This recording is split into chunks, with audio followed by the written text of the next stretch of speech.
Did you know the most famous betrayal in history was committed by a son against his father? Marcus Brutus loved Julius Caesar like family.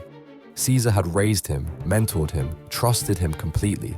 But in the winter of 44 BC, Roman senators whispered that Caesar was destroying the Republic.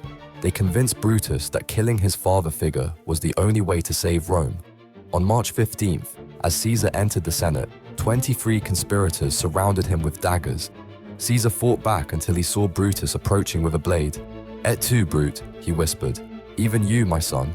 In that moment, Caesar stopped fighting and collapsed at the base of Pompey's statue. Brutus realized he had just murdered the man who loved him most. The guilt consumed him for years. Rome fell into civil war instead of being saved. At the Battle of Philippi, Brutus threw himself on his own sword. His attempt to preserve the Republic had destroyed it forever.